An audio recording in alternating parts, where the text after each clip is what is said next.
A dog emerged from the fog that morning, soaked, limping, and barely clinging to life. But he wasn't alone. In his jaws, he carried a dying puppy, its tiny body motionless, its warmth fading fast. They had crossed a freezing river, leaving behind something dark, something no one speaks of. No collar, no name, just scars. And yet, they didn't stop until they reached one stranger's doorstep in the snow-covered wilderness of Montana. What happened next will stay with you long after this story ends. Because sometimes, when the world turns its back, the bond between two souls becomes the only thing strong enough to survive. Before we begin, take a second to like this video and comment where you're watching from. You're about to witness a story that proves just how far loyalty, love, and courage can carry the forgotten. The morning was unforgiving. Montana's wilderness doesn't ask questions. It just is bitter, vast, and silent. The river had frozen over days ago. But today, the ice fractured with groans as sharp as broken glass. Winds howled like distant sirens. Through the blur of snow and bone-deep cold, something moved. Not something, someone. A German shepherd. His fur, heavy with frost, dragged behind him like a blanket of suffering. His breath was shallow, visible in gasps. And he wasn't alone. Clenched in his jaw was a puppy, barely breathing, limp, more shadow than life. The shepherd staggered forward, not just limping, but collapsing between steps. One leg gashed open, buckled with each movement. He was moving on instinct now, pure grit carved into muscle. Every few feet he paused, his head sagging as if gravity pulled harder on the broken. Ahead was the river, not a gentle stream, but a roaring ice-cracked beast that looked like it had swallowed the last soul that dared enter. But the dog didn't hesitate. There was no turning back. Behind him, the wilderness was empty, cold, and something darker than the weather chased them. He stepped into the current. The first wave hit him like a slap. He faltered, almost lost the pup, but he gritted forward, paws slipping, lungs heaving. His body jolted, as if shocked. But he locked his jaw tighter around the tiny pup and pushed through. One moment it seemed like the current would win, but the next it didn't. He surfaced again, hacking, fighting, his head above water, legs swimming harder than they had left in. Minutes or maybe hours later, he reached the other side. His body gave. He collapsed into the bank, belly to snow, chest rising barely. The puppy gave a soft whimper. That sound, faint as wind through pine, was enough to push him forward again. Crawling now, he dragged himself 1 inch at a time toward the tree and then a scent. Smoke distant but real. Somewhere ahead, beyond the white blur and skeletal trees, was shelter. Not warmth, not safety, just a chance. He moved again. Snow pressed into his wounds like knives. Branches scratched his belly. His breath turned into small coughs, but his eyes stayed locked on the smoke. He wasn't running anymore. He was delivering the one thing left in his world, not himself, the puppy. And as he dragged forward, foot by bloodied foot, the forest behind him grew quiet again. Too quiet. Because, while nature may be merciless, silence is something else. Silence means something is watching, something waiting. Still, he pressed on. Ahead was a single cabin, tucked into the woods. like a secret, smoke rising from its chimney. And for the first time, maybe ever, he was no longer running from something. He was running to someone. Nolan Avery had no plans to be a part of anyone's rescue story. Nestled in the thick of the Montana woods, his cabin was more fortress than home. Place he built plank by plank, nail by nail, after leaving behind a world that asked too much and gave too little. The forest was his companion now, the snow just another reminder that life doesn't slow down for grief. He moved through his mornings on autopilot. Black coffee, split firewood, patch up the shed, repeat. But this morning it was different. He sipped his mug by the frost-glazed window, watching snowflakes swirl like ash from a dying fire. And then there it was, a flicker of movement. Beyond the treein, not the sleek pace of a deer or the cautious shuffle of a fox. No, this was limping and dragging. Nolan narrowed his eyes, instincts prickling. He set down the cup, reached for his coat, and stepped into the cold. The wind hit hard, biting straight through the layers. He crunched through the snow, boots heavy, breath visible in puffs. 20 yards out, he stopped. A shape, dark, unmoving, lay just past the birch trees. Another smaller lump pressed against it. For a beat, the forest held its breath. Nolan's heart kicked into a rhythm he hadn't felt in years. He closed the distance faster now, knees cracking with urgency, and then he saw the German shepherd collapsed face down in the snow. Ice clung to his eyelashes. His sides rose only slightly, with each breath slow and shallow.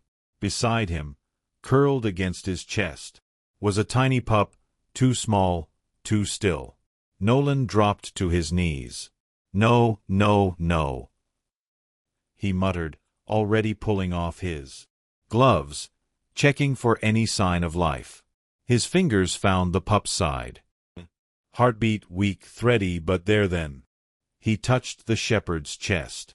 Another pulse, slower, barely hanging on.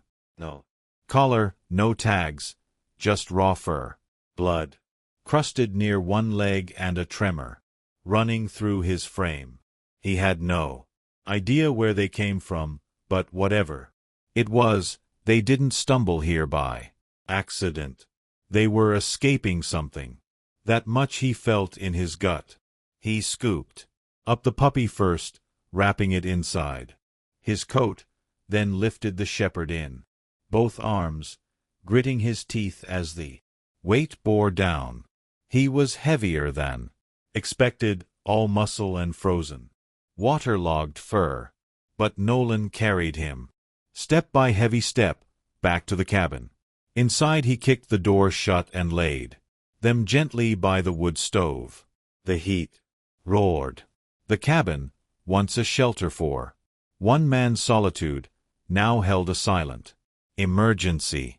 Nolan moved quickly. Blankets, dry towels, anything soft and warm.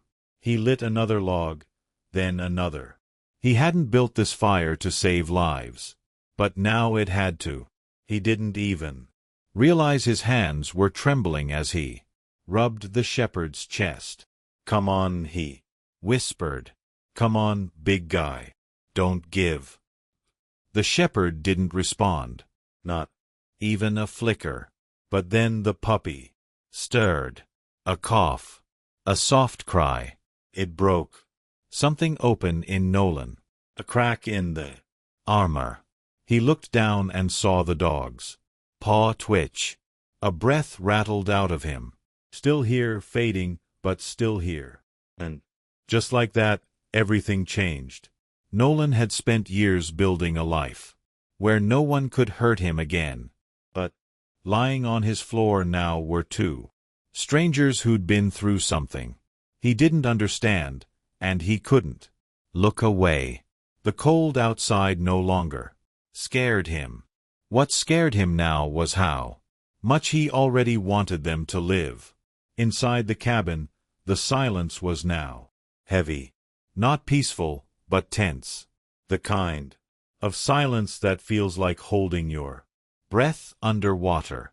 Unsure if you'll surface, Nolan knelt beside the German shepherd, whose eyes remained shut, his breathing uneven, shallow like a thread unraveling. Beside him, the puppy let out the softest whine, a sound so faint it could have been mistaken for the settling wood in the stove. But Nolan heard it, and it did something to him. It made the weight in his chest shift, sharpen. He grabbed an old stack of towels and began drying the shepherd's fur, his hands moving with both care and urgency. The fur was matted with frozen blood in places, and it took effort not to wheeze at each wound he uncovered. Long gash ran along the dog's flank, clean, deliberate, as if made by something not wild. His leg, swollen and rigid, had a deep puncture wound that smelled faintly of infection. Nolan had seen injuries before, hunting accidents, car strikes, but this was no accident. Someone did this. The puppy was shivering violently, curled up like a ball of breath and ribs.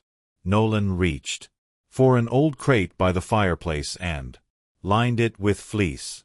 He placed the pup inside gently, draped a warm flannel shirt over him, and set a small bowl of warm water nearby. The pup was too weak to move, but his tiny eyes fluttered open for half a second. That was enough. Nolan whispered, "Hang in there, little one." He turned back to the shepherd and began rubbing his chest, coaxing breath, keeping circulation alive. The dog groaned, a sound so guttural it made Nolan freeze. Then, without opening his eyes, the dog coughed, wet and sharp. Relief surged through Nolan. He wasn't gone.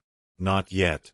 Nolan moved fast, pulling down an old first aid box from a shelf. It had been untouched for years, filled with half-used ointments and forgotten gauze. He applied a thin layer of antiseptic to the wounds, cleaned the dog's face, and wrapped the leg tightly. Then he went to the kitchen, boiled sugar water, and used a spoon to drip small drops between the shepherd's lips. It wasn't a vet's care, but it was what he had. And right now it was everything. Hours passed like days. Nolan didn't leave their side. He stoked the fire. When the room cooled, refreshed the water, and whispered nonsense just to keep his voice in the air. Anything to fill the silence. Outside the storm picked up again. The wind howled. No. Beat against the windows. But inside the cabin, something was thawing. And it wasn't just ice. At some point, Nolan sat back in the chair, exhaustion dragging his shoulders. He looked at the shepherd again and found the dog staring right at him. Not wide-eyed, just watching, measuring. There was no bark, no growl, just the kind of look that felt like it pierced deeper than words ever could. The shepherd didn't know Nolan, but in that moment there was understanding. Two beings, both broken, in different ways, finally seeing something familiar in the other. The dog shifted slightly, nudging closer to the crate where the puppy rested. Protective. Even while half-conscious, Nolan felt that ache again, the same one from the woods. The one he thought he buried years ago with every mile of distance he put between himself and the world. "You brought him all the way here," Nolan said, under his breath. carried him through that hell. No answer, just the soft hiss of wind outside. But Nolan knew. He wasn't imagining it. That look in the shepherd's eyes. It wasn't just survival. It was something far more haunting. It was purpose. Morning came, with a silence so thick it rang louder than any storm. Nolan stepped outside, exhaling into the sharp cold air, his boots crunching into the fresh snow. The trees stood frozen, stiff like centuries, guarding the edge of the world. The wind had died, but something felt off too staged, like the forest itself was holding a breath. He bent down near the woodpile and spotted it immediately. Tracks, not small, not harmless, big, deep, wide spacing, and not the kind left by a moose or a bear. These had claws at the tips, impressions too purposeful to be wandering wildlife. Fresh hours old. His stomach tightened as he followed them a few feet along the tree. They circled, not a pass through. This was a perimeter check. Someone or something had come close to the cabin, close enough to see inside. Nolan turned back toward the door, heart racing now, and then he heard it. One bark, from inside.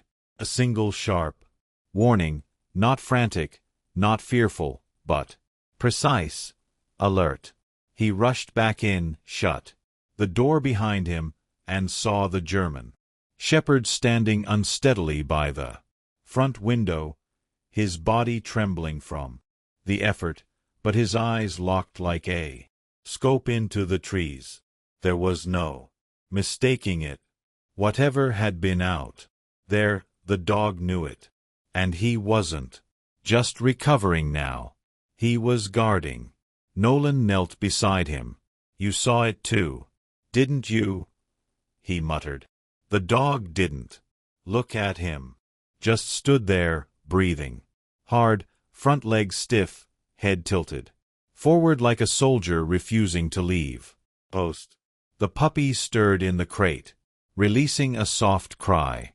And that's when the dog finally turned, his body moving back to the crate like it had its own orbit. As if protection wasn't just instinct, it was mission. This wasn't just a rescue gone right. It was the middle of something that hadn't finished yet. That realization sank into Nolan like cold water. He double-locked the doors, slid the thick bar across the front, and pulled out the shotgun he hadn't touched in years. Was dusty, a little stiff, but functional. He placed it near the fireplace, his eyes shifting constantly between the dog, the pup, and the windows. For a man who hadn't spoken to another soul in weeks, he was now knee-deep in something he couldn't begin to explain. Later that afternoon, as the wind picked up again, Nolan tried to settle the air inside the cabin. He laid more towels down near the fire, made a basic stew, and poured warm broth into a saucer. The puppy finally drank, slow but steady, its small body still twitching from the trauma. Nolan couldn't stop watching the shepherd. How he refused to sleep. How he winced with every step, but stayed close to the pup, like he was tethered to him. And then there was that scar. Nolan noticed it clearly now beneath the matted fur on the shepherd's neck. A dark raised welt that wrapped partially around the side of his throat. Not from a fight, not from barbed wire. This was straight-edged, mechanical, like a collar. Had once been clamped too tight, too long, possibly burned in. Who did this to you? Nolan whispered. The dog didn't flinch, just lowered his head. beside the crate and exhaled as if to say, that part didn't matter anymore. But Nolan knew better. Things like that don't disappear. They stay. They shape. And whatever pain this dog had been through, it hadn't crushed him. It had turned him into something relentless. Night fell again.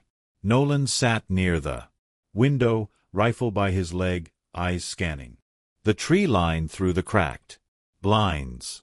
The shepherd finally rested, though even in sleep, one ear remained cocked to the door.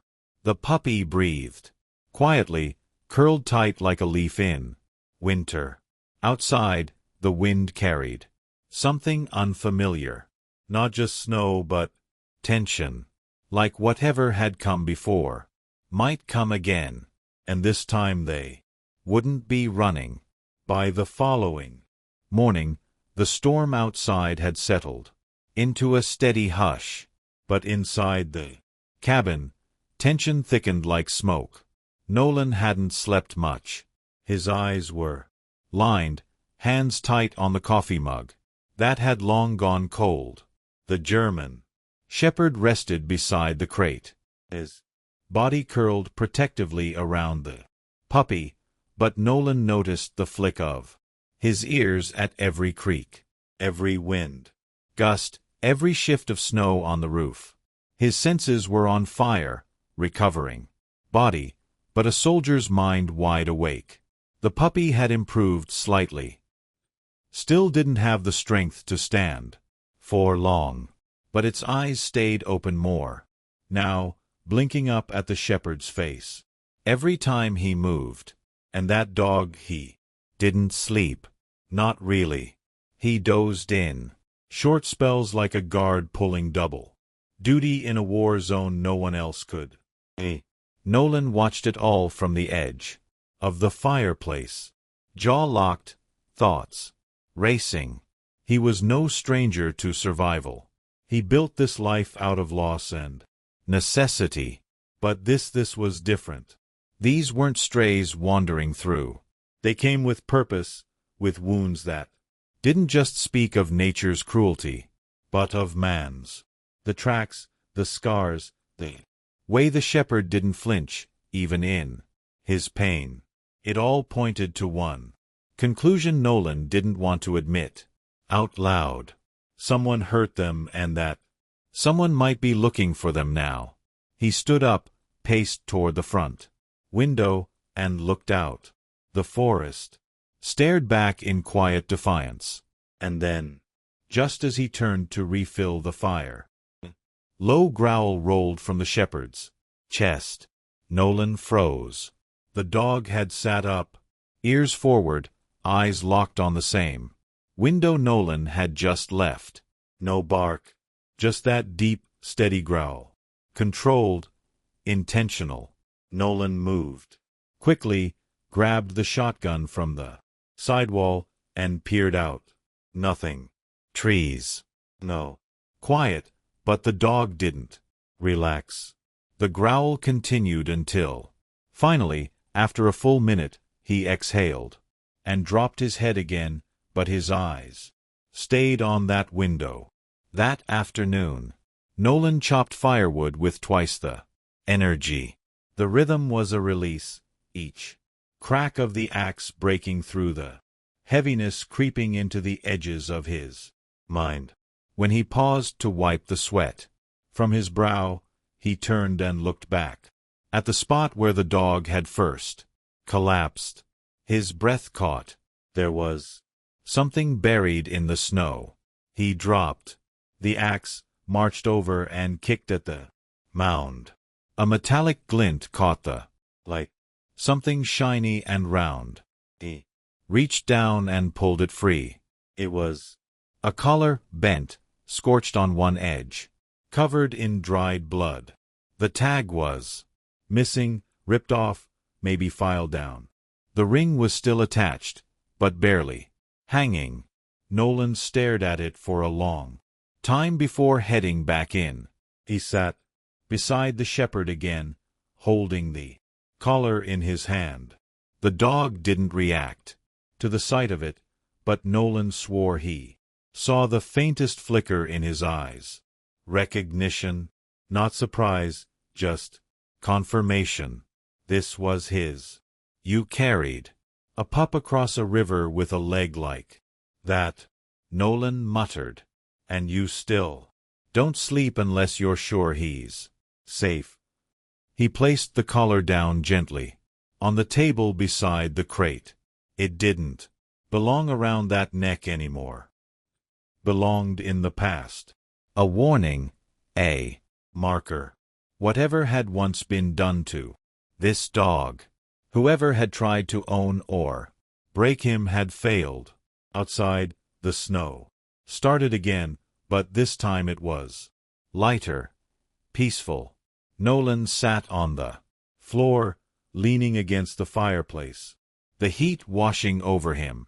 The cabin was quiet except for the occasional pop from the wood and the soft rhythmic breathing of two beings who refused to give up. And for the first time in years, Nolan didn't feel alone. Not in the cabin, not in the silence, not in the fight that hadn't yet arrived, but was clearly on its way. 3 days passed. 3 days of slow healing, cautious quiet, and eyes that never truly rested. The puppy had finally started standing on shaky legs, only for seconds at a time, but that progress alone was enough to send a wave of quiet celebration through the cabin. The German shepherd, still limping and bruised, had regained some strength, enough to pace from the crate to the window every few hours, tail twitching like a radar. Nolan noticed the change. There was something unspoken passing between the shepherd and the pup, a language without sound. Whenever the puppy whimpered, the dog would be there. Not rushed, not frantic, just present, grounded, like he'd made an unbreakable vow the moment he dragged that small body through the river. On the third morning, Nolan stepped outside with an armful of kindling. The snow had stopped, but the world was still muffled in white. He moved past the porch to the spot where the shepherd had first collapsed and paused. Something was peeking out from the packed ice, barely visible. He crouched, brushed aside the frost, and uncovered a piece of bent metal. It was cold to the touch, rusted at the corners, and crusted with something dark and long-dried. He turned it over slowly, his breath catching in his throat. Collar, or what was left of one. The band had been sliced or torn clean on one side. The tag ring was snapped, the tag itself missing completely and burned into the inside edge. Faint but unmistakable was a line of crude etching. Numbers maybe. Initials. Nolan couldn't be sure, but it didn't look like anything meant to be read. More like a mark, a brand. He stood there holding it in his gloved hand, staring down like he just pulled a confession from the earth itself. Inside the cabin, the shepherd was watching. Not the window, Nolan. When he stepped back in, collar in hand, the shepherd's body tensed, just slightly, not in fear. In memory. Nolan placed the collar on the table slowly, like it was an artifact too sacred to touch without reverence. The dog didn't approach it, didn't sniff it, just sat still, his gaze pinned to it like a wound being reopened. Nolan understood now. This wasn't a regular case of abandonment or lost wandering. This was escape. Escape from something deliberate human.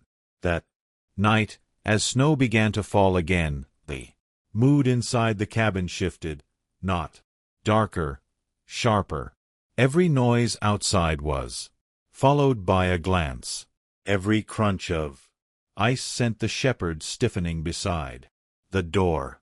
Nolan barely ate.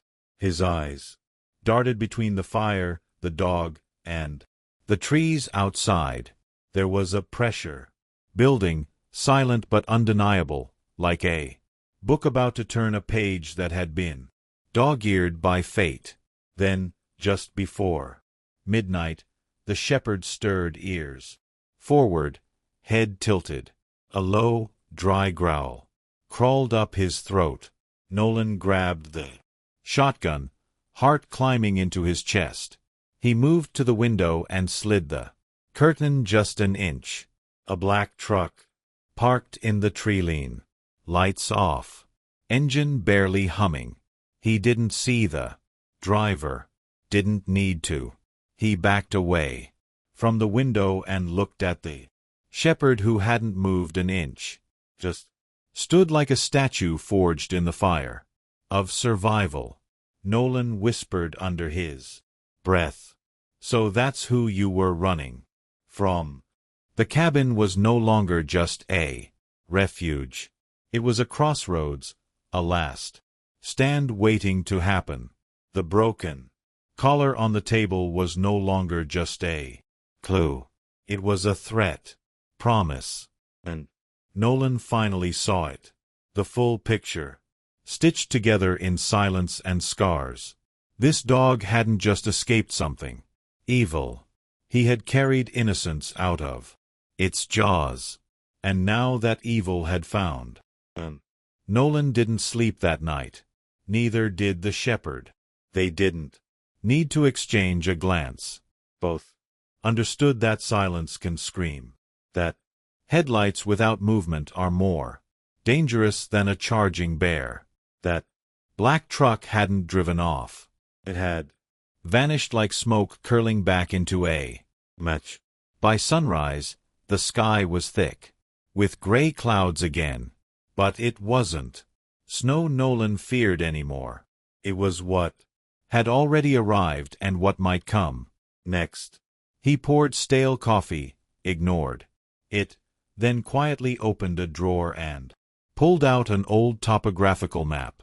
The ranger station was 5 miles east through rough terrain, but reachable if he left before the snow started again. He looked down at the puppy, still curled, tiny, breaths rising and falling. A soft snore, like a whimper.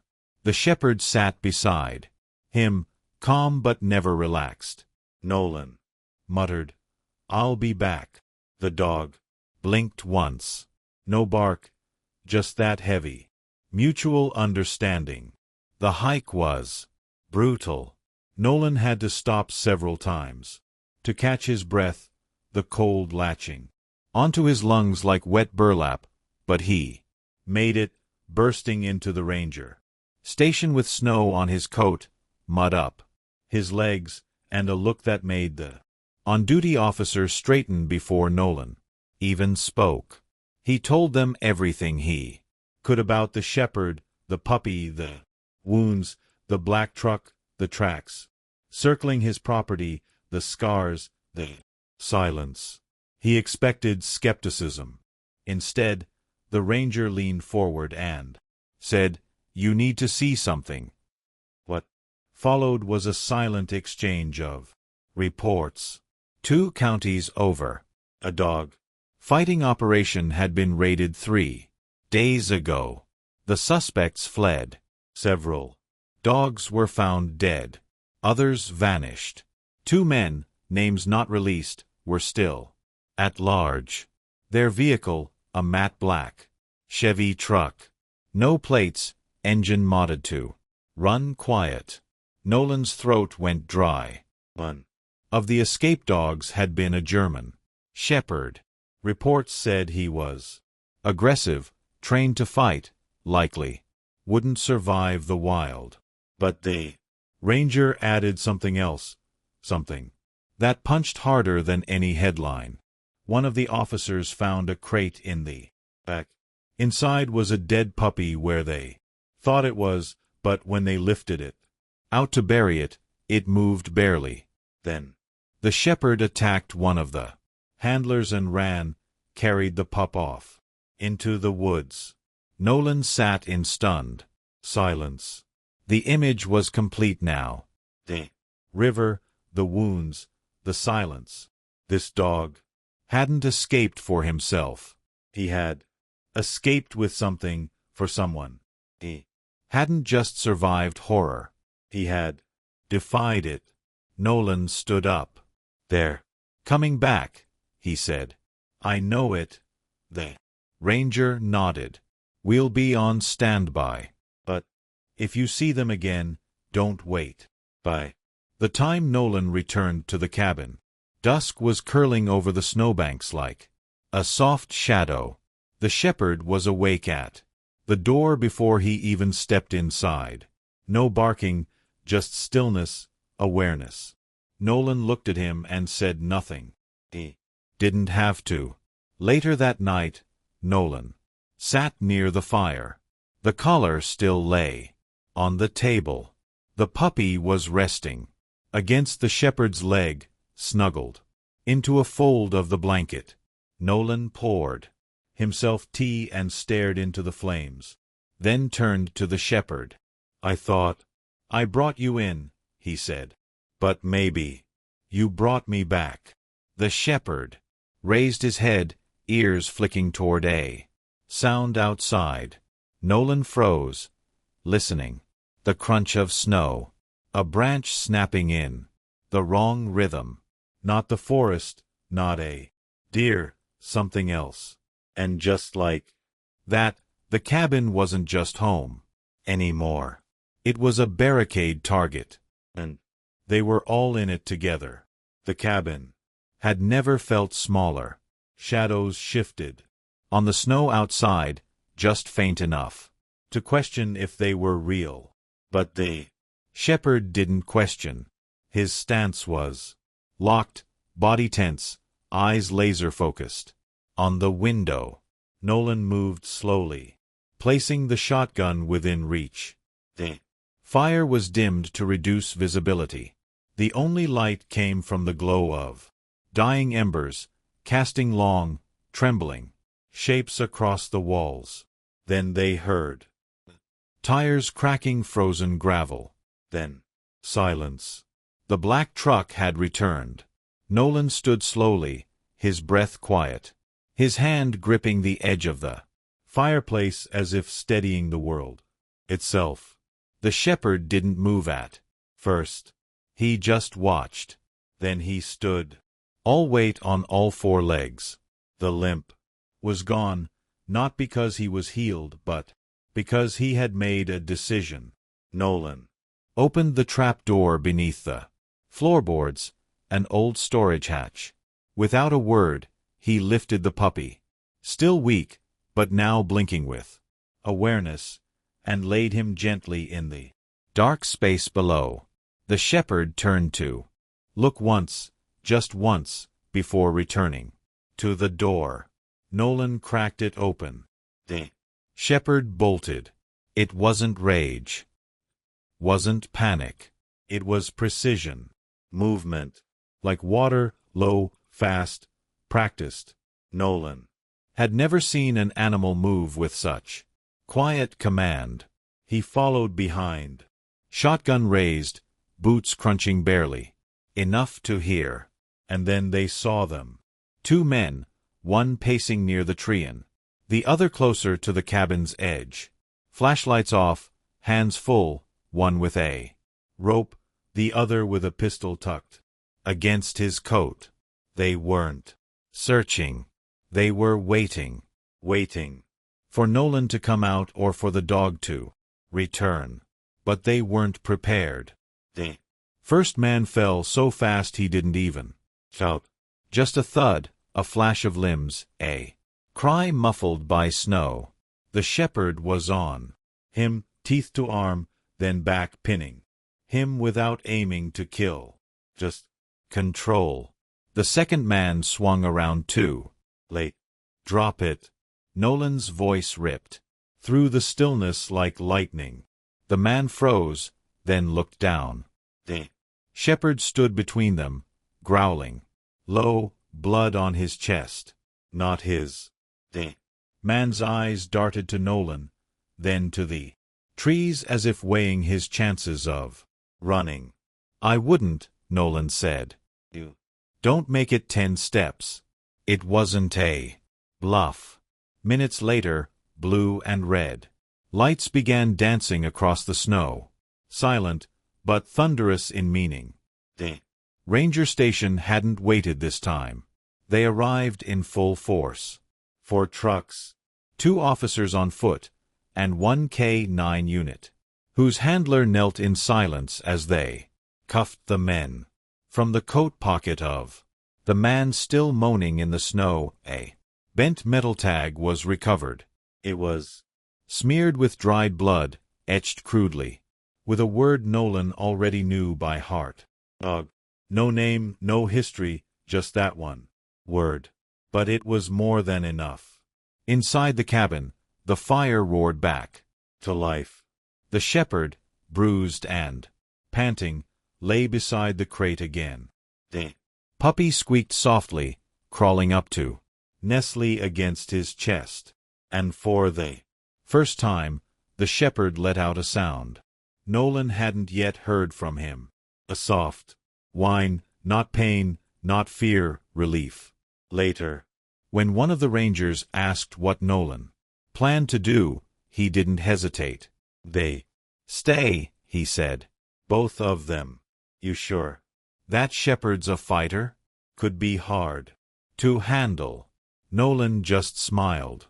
He's not hard to handle. He just needed someone to stand beside him. The snow kept falling that night, blanketing the world. In silence once more. But the silence inside the cabin wasn't hollow anymore. It was full of breath, full of life, full of something that had nearly been stolen, but was now defiantly, beautifully alive.